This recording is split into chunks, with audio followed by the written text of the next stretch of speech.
Hello everyone and welcome to today's webinar, Cost-Efficient Manufacturing of Pure AAV Gene Therapy Vectors. I'm Miles Skoda from Life Science Connect and I'm your host for today, but most importantly, joining me for this presentation is an industry expert from Sartorius BIA Separations, Managing Director Aleš Štrancar, who is one of the main inventors of CIM, Connective Interaction Media Monolithic Columns technology, and co-inventor of many analytical methods, including pDNA, mRNA, AAV, adeno, and other viruses. Aleš has co-developed a number of DSP processes, including pDNA for Boehringer Ingelheim and AAV for Avexis Novartis, along with authoring or co-authoring more than 100 scientific papers dealing with separation and purification technologies, and is a co-author of several granted patents. Now, we're going to be holding a Q&A session with Aleš following this presentation, so please submit questions as we go along. If we run out of time and don't get to Q&A or don't get to enough questions, I'm going to pass these along to Aleš after the presentation. So we're going to get to as many as possible, but don't worry, we will have potential follow-up with those after the event. And then just a bit of housekeeping. If you run into any issues today, please try refreshing your browser first. If your problem persists, submit a question via that Q&A and I'll help get you back on track. And then finally, this event will be available on demand, usually within a day or two, and you'll get an email with a link to it. So with all that said, I'm going to turn it over to Aleš to get started. Yeah, I would like to give you some insight about our manufacturing process to produce AAV for gene therapy. So I'm Aleš Štrancar. I'm an analytical chemist by training for more than 30 years in the field, developing processes, analytical methods for gene therapy vectors, nucleic acids, managing director of Sartorius BIA Separation for more than 25 years. Maybe just very shortly, since all the beginning, BIA Separation was trying to serve gene therapy, meaning our idea was at the very beginning to, first of all, develop chromatographic resin, which would allow for higher recoveries of gene therapy vectors, meaning we were trying to develop chromatographic resin which would have no shears in the column.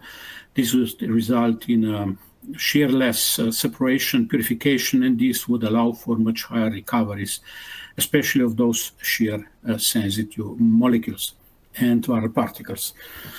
We were quite successful with this after so many years, and nowadays we can offer you the complete family of chromatographic columns, from very small ones, laboratory scales 1 ml, which you can see here on the left on the slide, up to the 40 liter at the moment. That's the biggest column we were able to develop and we are able to deliver. We also provide smaller units like 96 well plates, 24 well plates, and analytical columns. And the main or the key advantage would be really better recovery, which maybe is not that much manifested when we are talking about AAV, but definitely when we are dealing with measles virus, vaccinia viruses, and so on, we can bring the recovery up even by 3 times. Instead of 10% recovery from the harvest to the end, to the pure product, we can end up with 30-40% of the product. And this is, of course, the main driver of your manufacturing cost. Every percent higher recovery really influences or results in much better economics of your process. In addition to this, our columns allow for higher capacity with viral particles, big nucleic acids, can be a few times, can be even 100 times higher, which again tremendously reduces the cost of manufacturing of the product. Last but not least, also better resolution is possible due to no backmixing, due to no diffusivity constraints, and this allows for purification not only, or for separation not only of full and empty AAV capsids, but also to get rid of partials and dense capsids away from the full. So the second part of our family, or the product family, would be the liquid chromatography system with columns to basically better use all the possibilities which liquid chromatography provides. We decided to design our own system. We call it PetFix because, first of all, it is designed to serve the method development and also then in process control. It can be also used for product release, but our main focus is really to have a tool which allows for much faster process development. We always try to work with orthogonal analytic methods. Me, as analytical chemists, I'm always saying do not trust analytics, do not trust analytical chemists unless they show you two orthogonal methods showing similar result. We are dealing with very complex samples. We are dealing with things which in many cases you don't even understand very well. And this is why it's really important to always have orthogonal methods. If you would like to have robust processes, if you would like to calculate the recoveries well. The monolithic columns, analytical one, which are shown here, can be connected to just any liquid chromatography system. As well, any other column can be connected with our PetFix, but together with our columns and our system and detectors, we believe this is really something which can help you to develop your processes much faster and then to provide you with very good fast tool for in-process control. Having more than 25 years of experience purifying plasmid DNA and many different viral vectors, we decided then to also offer our development capabilities to our customers. More than 100 experts in our laboratories are able to support you, either with just some consulting or if there is need also to develop complete process, including the upstream if the need be. Okay, maybe just to give you some ideas about the possibilities and experience of our teams when it comes to the process development, to the method development. We have really quite some experience with this. One of our project, Novartis, before Avexis, we co-developed with them at the time the process to manufacture Zolgensma. So we were contributing both the preparative process, so the manufacturing purification process, as well as some analytical methods. We didn't have much time because there have been quite some pressure to bring the product to the market. Kids were dying daily, so it was really important to speed up all this process development, and we're really happy to be able to support Avexis to bring the product to the market, basically from centrifuge manufacturing to the full chromatography just within 2 years. Worth to mention, the process is not based on affinity, so the capturing step is different in this case. Yeah, and now again and again questions: can biomolecule process be platform or not? A lot of discussion already with antibodies. When we are coming to the AAV, I would say we are still far off real platform. Different cells, different cell lines, different serotypes, different media used to basically feed the cells, different transaction reagents, different plasmids, so many different things in the upstream, which would not allow for really robust downstream, or let's say platform downstream. So the downstream needs to fit the upstream. And we basically have quite different approaches here. The easiest one, the most straightforward one would be if the AAV is extracellular, means that the cell kicks out the AAV. So most FAV would be in the supernatant. In such case, the purification is quite easy, quite straightforward. what we would do, not only that, of course, we would not provide any lysis, would not make any lysis, but we would also avoid any TFF, and we definitely would avoid freeze thaw because already this is causing some lysis. So immediately with the harvest through the filters and then to the OH column. OH column allows us kind of size separation, free DNA, free proteins, all the small molecules would be in the flow through.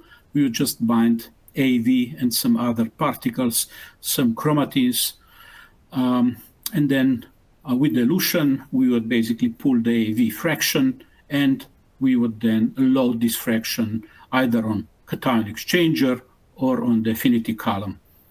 We prefer cation exchanger, as I will show you later on, but of course, one can also use the affinity. And then the polishing, you can still do ultracentrifuge, or we have at the moment 3 different ligands, strong anion exchanger, the QA, HR nowadays since October, then Prima S and Prima T. So the final step is there to concentrate the fulls, get rid of partials, remove potential endotoxins, also remove potentially infectious viruses and so on. So we really get to very pure product. With some adjustment of each of these steps, we can have a process from the harvest to the pure AAV, which would provide more than 80% recovery consistently. Once again, no lysis, a lot of headache goes away. Unfortunately, there are not that many AAV serotypes which can be basically produced or bursted out of the cell. In most of the cases, we do need lysis. And what is so problematic with lysis, we are destroying the cell wall. With this, we are getting histones out of the cell wall, which are highly positively charged proteins, and the DNA and the plasmids are inside of the cell. All this comes out, and positively and negatively charged molecules sooner or later make a complex, first small nucleosome, and then this nucleosome would grow. We would then have many different sizes of nucleosomes or chromatins. Charge would be different, more positive on the surface, more negative. Not so easy to basically remove this. And if they are big, very big, like bigger than 0.5 micrometer, they may also clog our filters, and they definitely sticks to the columns very well, and they would be clogging our columns. If you would like to reuse them, would not be that easy. So when we do need to perform lysis, we have a bit different approach, and always would be about the chromatins. First of all, we would try to prevent chromatin formation. Salt, highly charged, would partially prevent this. This is why we prefer to perform the lysis with potassium chloride, usually with AAV, with hex cells, 0.5 molar. Potassium chloride would usually perform well. If not, we would add a bit of detergent, or of course you can only use detergent, not only because of the charges and preventing too much of chromatin formation, but also due to the scalability of the process. With detergent, we would be facing micelles formation, and micelles tend to clog filters. So with the scale up, we may have quite some issues with the clogging of the filters. And this is another reason why we try to avoid detergent. If you need to do DNA treatment, you get salt-tolerant enzymes, so this is not anymore an issue. They are CGMP-compliant, salt-tolerant DNases, which basically can do just quite the same job as benzonase at no salt. So after the lysis, the next would be chromatin removal. In most of the cases, this can be done by flocculation, by more traditional TFF DNase treatment, or we are developing new approach, which is solid phase extraction. If the titer is very good if you are able to really have high productivity of the cell, then we would just go to the cation exchanger. The chromatin would basically bind stronger than the AAV, which means we would need to use bigger column. Usually we are talking about 10 times bigger column. And now, of course, it's about the calculation of economics. Either it's better to perform TFF or flocculation before, or just to go to the column. And again, we would be dealing with recoveries, and this is really case to case. You can only figure out what to do, basically developing the things, so means experiments. And after this chromatin removal, then again, affinity, cation exchanger, and then just the same column. So the second part of the process is quite the same as we could see before, if no lysis was used. And now to the key question, what is better, affinity or cation exchanger? We could see a lot of publications, some basically proving cation exchanger would be better. Many others would say affinity would be better. So we basically performed an experiment. We took AAV, ate lysate, we filtrate the stuff, then we performed TFF with DNase treatment, and then we separated the sample. Half of the sample went for acidification. We had to lower the pH to allow to bind to the cation exchanger, performed another filtration, and we went on the cation exchanger. The second part of the sample was going just through the filtration and to the affinity column. So both columns on a small scale were 1 ml. And after this, we performed further purification with strong anion exchanger. Why you need to look to the complete process, not just separately after the anion exchanger, cation exchanger and affinity, but you really need to go to the end. You will see later on certain things you can only observe on the next step. So these are now the chromatograms, the peaks, the capturing peaks on the cation exchanger or the affinity looks quite the same, nothing special here. And then the next step, which is the polishing step on the QA column, shows some differences. I will just comment the first batch or the first repetition, because with the second, the affinity column didn't perform well, so let's forget on the second, just on the first. With the dots, the UE 280s is shown on the affinity, and we see that loading the affinity material on the QA column looks differently than on the if the material is loaded from the cation exchanger. Somehow we can still debate about moving the peaks after affinity to the left, but we can definitely see that the third peak, damaged, heavy or dense capsid, is a bit higher than on the than of the material which is coming from the cation exchanger. The full peak coming from affinity is lower, and also the empty is a bit lower. But the most important is that the peak coming from the affinity resin of the full AAV is lower when comparing to cation exchanger. So this is just visual difference, but of course we performed further analytics. The first one with the PCR, where we only see the gene, and the second one with analytical liquid chromatography. So again, orthogonal, and the black bar represents the cation exchanger, and the gray bar represents the affinity, so the recovery. We started with clarification. Of course, both are the same.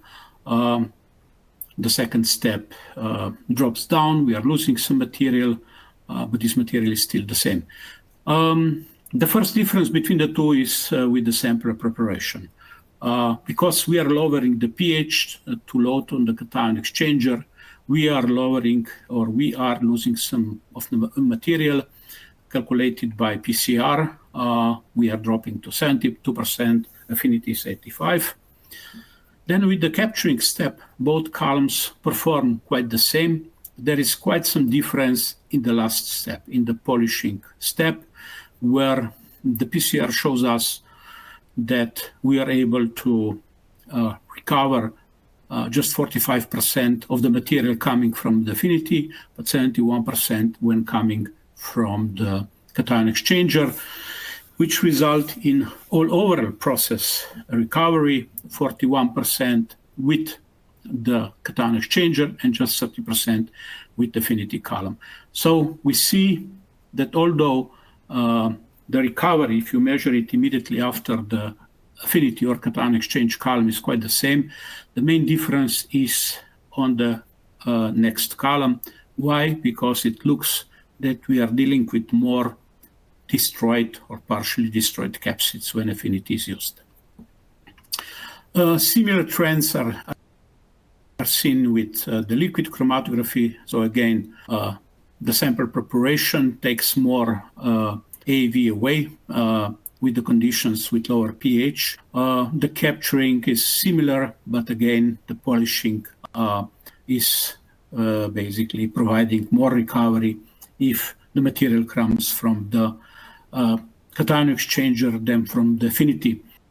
I believe here quite some mistakes are made because usually you would be comparing what you get from the column, but you don't really check the quality of the material. You just probably measure the PCR. You think you have a very good recovery, but then on the next step, you are losing material, and not only losing, but you have a bit more challenges to separate these partially destroyed capsids away. What about the impurity removal between the cation exchanger and the affinity? This is quite the same. It's comparable.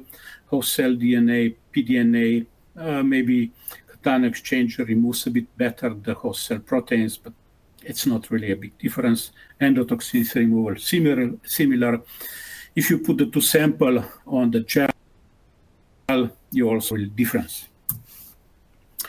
And now I'm coming back to the quality of the material, which is coming from the cation exchanger and the one from affinity.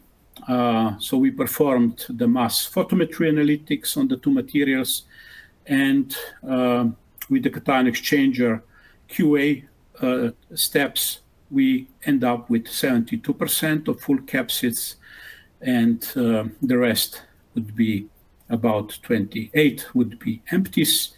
With affinity, we only have 56% of the full capsids. A bit more partials as well, but a bit more empties. So yes, measuring the PCR gives you better result, but some of the gene looks to be out of the particle, and this is why the empty capsids are higher. Similar can be analyzed by using the PET-fix chromatography, similar ratios. As I said, we are always aiming to do orthogonal methods. And here we are using the same. Both orthogonal methods shows the same trend. Either now this is 56 or 54. It's not so important. It's more important that cation exchanger provides you with better recovery of the full capsid. Capacities of the two columns were quite the same. If you're basically performing TFF before, in many cases, as I mentioned, we don't perform TFF. Chromatography on the monoliths can be done very fast, so you don't really need to concentrate. You are losing because of this some capacities, so instead of 1.5 on E14, you end up with something which is close to 1 E13, so you are losing kind of 20 times in the capacity, but no TFF is needed. You go for bigger column. If you don't perform TFF before concentration, the loading on the affinity column would take a really long time, some hundreds of hours perhaps, depending on the size of the the material you need to load, which makes such approach quite impossible.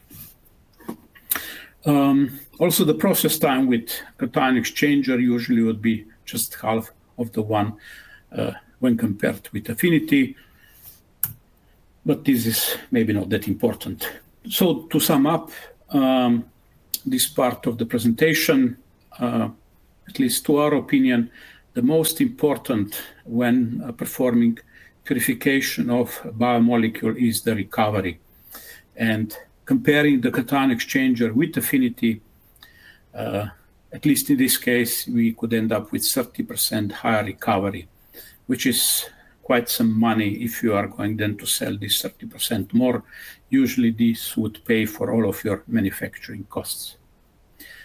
Comparable reduction of impurities, a faster time, but another important advantage is if you load cation exchanger material, so the material purified with cation exchanger on the next polishing column or Affinity, you would also see that you can end up with more full capsid. And yeah, as there is still some time enough, let me maybe also touch another issue. We are seeing more and more nowadays that there is a need to not only remove the empty capsids, but due to the carryover of potential plasmids, part of host cell DNA, there is more and more tendency to get rid of partials, dense particles or heavy particles, however we call them. And there is more and more awareness in the field for this.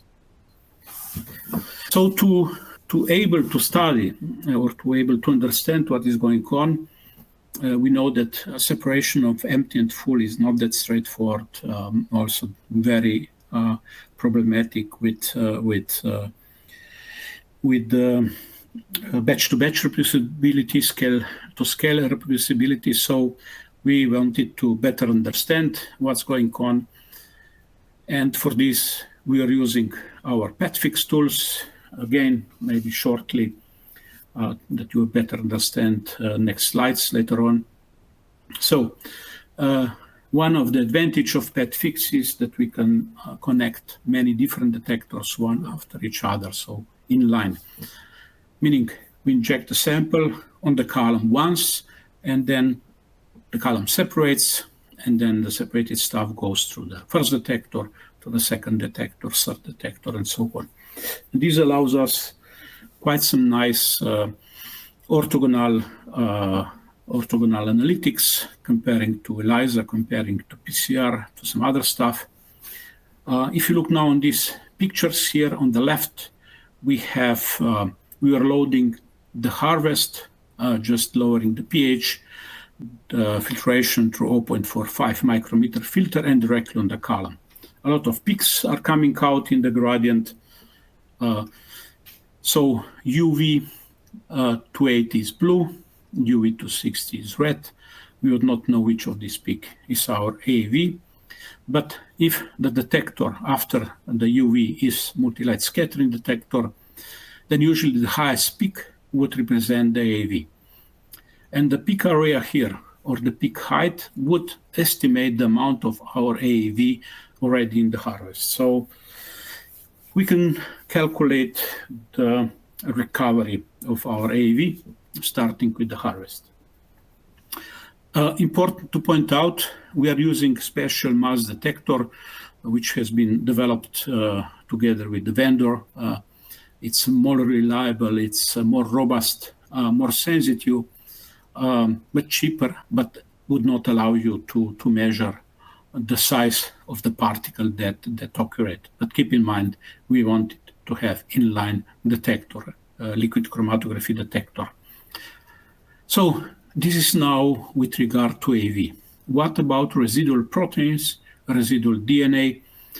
For this, in addition to Lowry or Bradford or to the picogreen, we are using fluorescent detector, dual channel. So the first channel, we use excitation of the protein through the tryptophan, and we can see, or we boost the sensitivity for proteins a lot, at least by an order of magnitude. What about the DNA? We use the reaction between the picogreen and the DNA. So the DNA itself is not fluorescent, but picogreen is. So we add some picogreen to the sample before we inject the sample on the system. And all these DNA peaks would correlate to some DNA protein impurities. Keep in mind, this is cation exchanger. The free DNA would be in the flow through. It's not shown here, and maybe some bigger stuff would be in the end in the sodium hydroxide wash. So all this would be DNA-related impurities. And by this picogreen method, we can detect, or we can estimate the removal of the impurities and see if this impurity is somewhere as our vector is, or we would be removing them because they are far away. We already have now a nice detector setup, already 3 of them, or at least 3 of them, maybe more. Why don't we use them also with other approaches? Ultracentrifuge, very powerful tool, straightforward. It takes some time, but if you get a new sample, you may want just to run it with ultracentrifuge, and we do in many cases in our labs the same. So we run ultracentrifuge. At the end, we may take the picture, and we would have the empty capsids more on the top, and the full capsids more on the bottom. If you'd now like to take the full capsid out here, we need to puncture through the tube. Not that safe, I would say. So what we did, we developed a kind of a system which allows us to push the material out of the tube in very uniform flow through the HPLC capillary, directly to the HPLC detectors. So we bypass the column, we bypass the pump, we just go to the liquid chromatography detectors. So with slow push of the stuff, we would get everything with linear velocity. And what we would see if you run through the detectors, first the stuff on the very bottom would come out. And here we have, again, multi-light scattering detector, UV detector, fluorescent detector. Then later on, so everything is pushed down, the full capsids would come out, potential partial would be somewhere here, and the empties would be here. We can even put the fraction collector after this. We can add fraction collector and collect the fraction, definitely safer than to puncture the tube with a needle. Yeah, and now we performed kind of separation, comparing the separation between the ultracentrifuge. So we tried to get an idea about the resolution power of ultracentrifuge, which we know is very good, and the chromatography column. We pre-purified the AAV8 with actually AAV9 in this case with cation exchanger. And now this is real. These are real data. We call this picture centrifugram, kind of similar to the chromatogram here. This is because centrifuge is used, centrifugram. So the most dense stuff at the very bottom, then there will be heavy or dense capsids, the full. So UV detection to 60 red, to 80 blue. Black is multi-light scattering, and the yellow here is tryptophan. We further push, and then we get the empties. We also measure the conductivity. We have always conductivity monitor, so we could see that there was quite a nice pushing out, so no mixing of the fractions. So we should have now quite pure full. On the other side, we also purified AV9 on the QA column. Empties comes later in this case. The full comes first, 260 higher than 280. And now, again, trying to see things with different eyes, we found some articles published by Mega Dalton Solutions. They are able to separate AV capsid not only by mass, but also by charge. So if you look now on this 2D graph, you would see that they found that empties are really very heterogeneous by charge. Partials are very heterogeneous by mass. The fulls are more homogeneous, but still quite heterogeneous. Every dot represents a particle, and some dense or heavy particles somewhere here. We sent our samples to them. First sample they analyzed was the material coming from cation exchanger, having quite some empties, quite some partials, and the fulls here, no dense in this case. We purified this material with ultracentrifuge, already shown. So this is the second peak, which should be the pure full. We see indeed that we were able to concentrate the full quite nicely, but we still have some empties, some partials. Why this is formed, why we still see empties, we are not really studying in great detail so far. Either there are some shears in the ultracentrifuge or whatever, but obviously we still have empties and partials.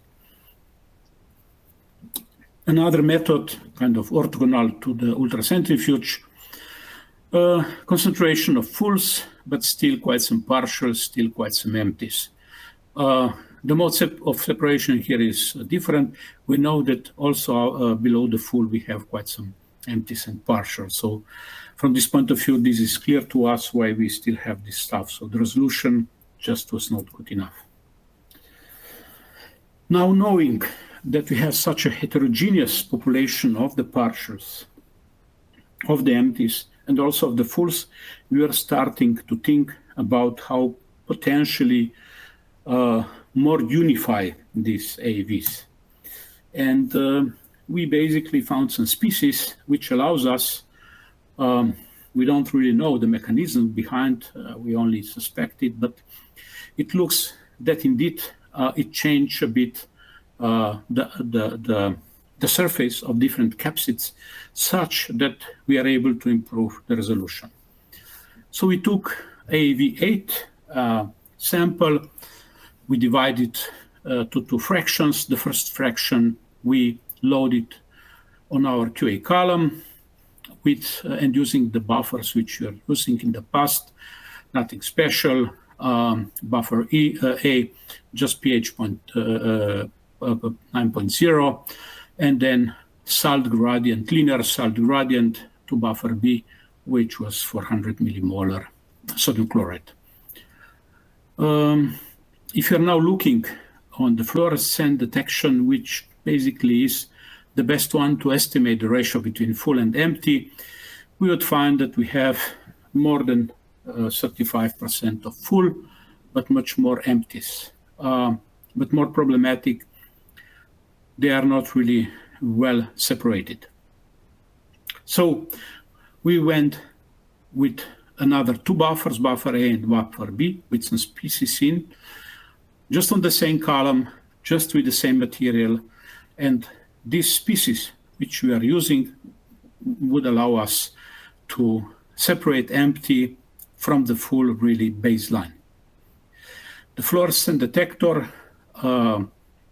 which gives us an idea, so full 31%, not full 35%, obviously. This overlapping overestimated the full. Some partials we could see here, and some dense or heavy capsids far away further. Again, linear gradient. Why we always prefer linear gradient? Because linear gradient is more sensitive to the changes of buffers, to the changes of columns, to the changes of serotype. Of course, you can later on turn this to step gradient, but step gradient may mislead you. So this is why we, at least at the beginning, always use linear gradient. So we are able to improve the resolution. Is this scalable? Yes, we loaded enough material to 1 ml, so 10 times scale up, and also more material. Empties, partials, fulls, and some heavy stuff. In this case, the gradient was a bit different, and they came out sooner. So we are collecting these fractions, and we analyze these fractions by, first of all, analytical method, using a small analytical column. E2 is the full. Under UV, looks quite pure already, but the fluorescent signal still shows us 5, maybe more than 5% of partials. So we estimated that we could get more than 90% of full. We are not yet satisfied, and we went further.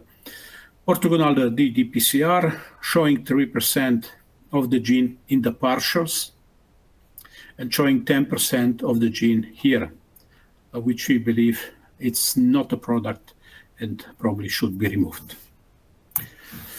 So we played further with some other species to be added in the buffers, and then playing these species even with 3 different buffers, such that with the first buffer we are able to elute just the empty, and with buffer B starting to elute the partials, and then only with buffer C we are able to elute the fulls and the dense ones at the end.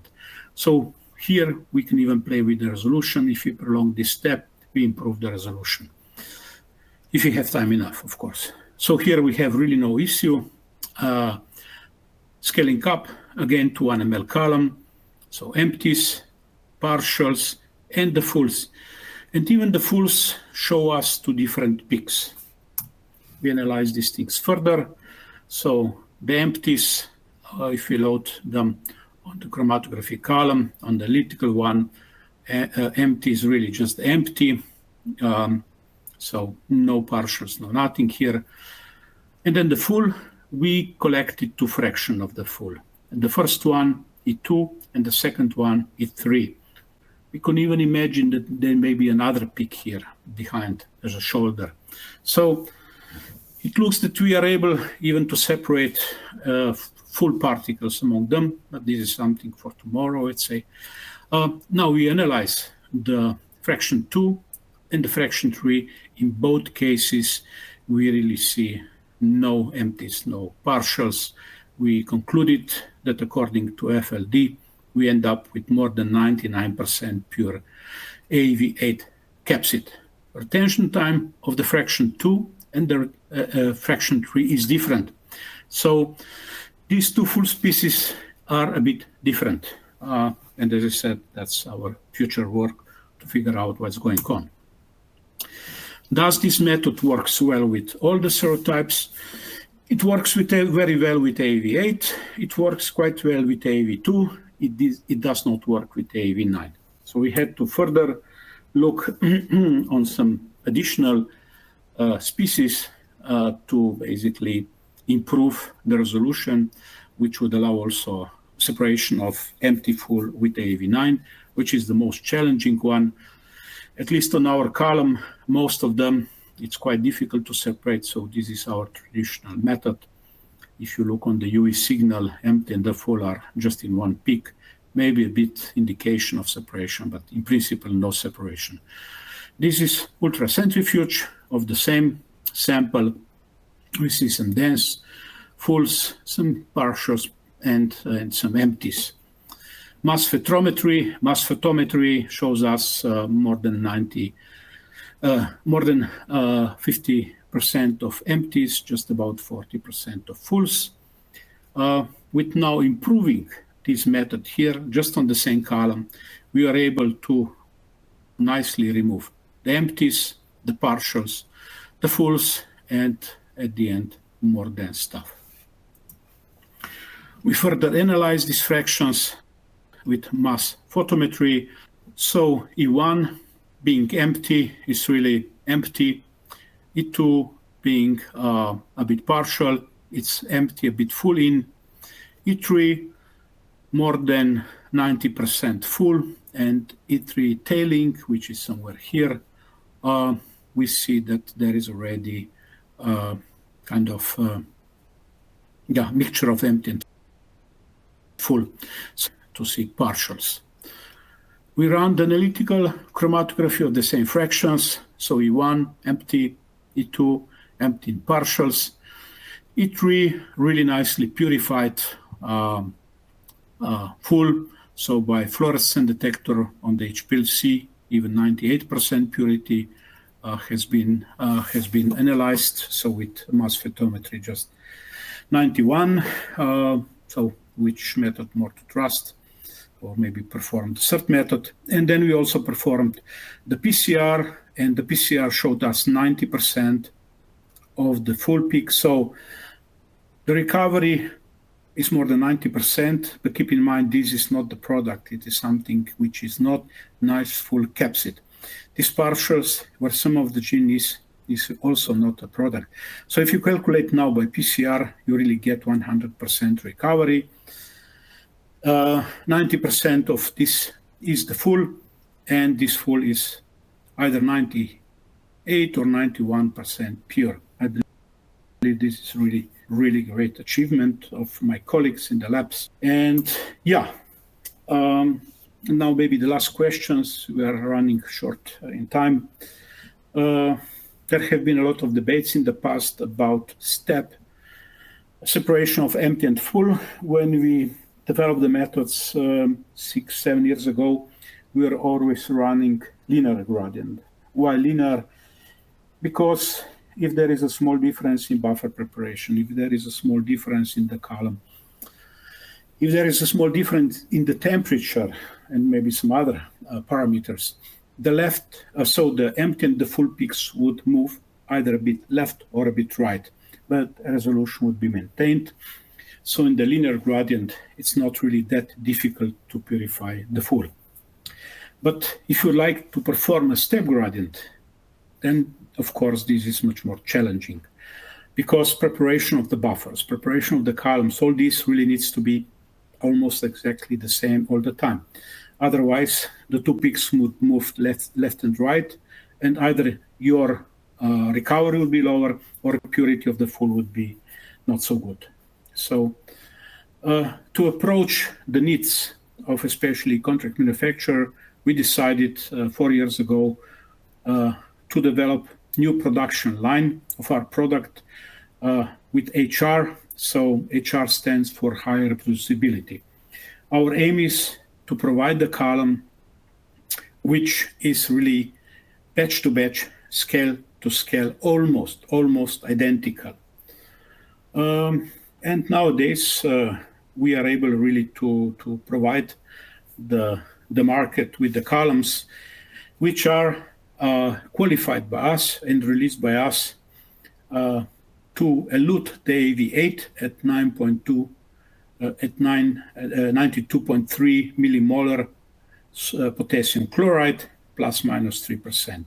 So this product has been released to the market 2 months ago, and the column is qualified with the AAV8. Why? Because there is no small molecule, we tested many, which can give you an idea how your column would behave for the AAV or for adeno or for lenti, so for very big stuff, even for nucleic acids. We performed quite a number of comparison, so we tested a lot of columns per ion capacity, and seeing at which point of time or at which concentration of potassium chloride our empty capsid would elute, no correlation. So to really properly qualify the column, we need to work with really AAV. And now this is exactly what we're doing. We are going to release, or we are releasing our columns tested for AAV8 elution. And we would guarantee you that when the column is leaving, it was qualified to be within the acceptance criteria. How to enable this? The monolith is a piece, one single piece. The advantage is by us that we always make bigger monolith than we need it. So after the modification to the chemistry, we always cut a bit of the top and a bit of the bottom of the monolith before we basically cut it to the height which is needed to go to the housing. And we basically are approaching or are trying to do the similar qualification as you do with porous particles. You buy the batch of 100 liters particles, and you take 100 ml, you pack the column, you see that the column performs within acceptance criteria, you fill the big column, and you are done. Not so easy with us, because this is always single block, but as I said, we always cut top and bottom, and from this top and bottom, we can cut small disc. We have material enough to cut with small units 1 disc or 2, with bigger units many discs. We put such a disc in the O-ring, and this O-ring everything in the housing, and then we can perform the separation of empty full. So if this chromatogram, if the elution of the empty is within the acceptance criteria, column is okay, it can be released, so the big one. Of course, to prove for this, we had to test several different columns, like 8 ml in this case. So we took the disc from the top and from the bottom, and the elution of the AAV8 was at about 92 with the top disc, also with the bottom disc. Then we inserted the monolith to the housing, so we tested 80 ml column as complete one. Again, elution of the AAV empty capsid at about 92 millimolar potassium chloride. We took the column out, or the monolith out. We further cut the monolith to further O-rings like A, B, and C. We cut a small disc from those, and we tested this as well. So testing these 3 discs and also these ones, we can see that the monolith is really homogeneous from all the pieces of the outer side, inner side, top, bottom. So that's very important to basically really keep the chromatographic resolution well, but also to provide homogeneity.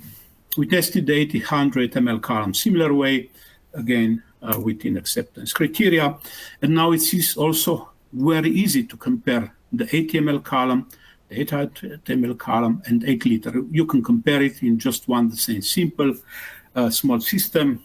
So you run linear gradient, you see separation of empty and full, very nicely overlapping, which means these 3 columns are close to the identical. We go further. What about smaller column, like 1 ml, 4 ml, 8 ml? Due to the different void volumes in our old housings, we had to redesign 1, 4, and 8 ml. So if you are now going with the HR, you need to go with 1 ml HR, 4 ml HR, and 8 ml HR, because only these ones will be possible to scale up. If you now try to separate something and develop the process on our old housing and monolith, it will not work. You need to go to the new ones.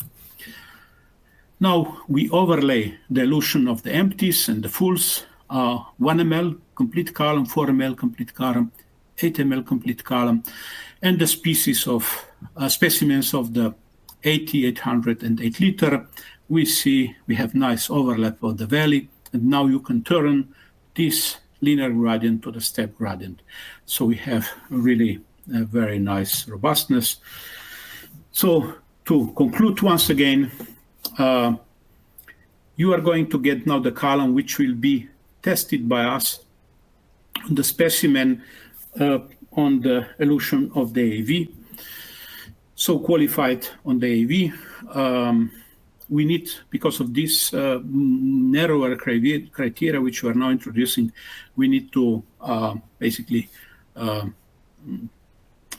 discharge about half of our manufacturing columns.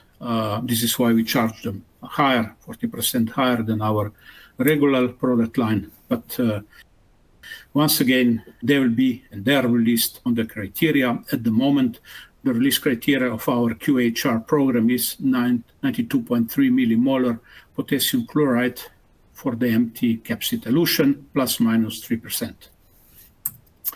With this, I would like to end the presentation. Yeah, 30% higher recovery when you use cation exchanger instead of Affinity. Shorter times, better quality of the product, more full capsid. New method which allows 5 to 10 times better resolution between empty and full, also allowing to remove partials and heavy capsids, and much more robust column line with regard to batch and scale to scale. With this, let me invite you to our symposia, which will take place June next year, where there will be a lot of presentations of many different AAV products, but also lenti and so on. And there will be also some wet workshops available. Unfortunately, no time for questions, but here is my email as well. You can send questions via the platform, and we'll be back to you as soon as possible. Enjoy the day, and thank you very much to take part, and bye-bye.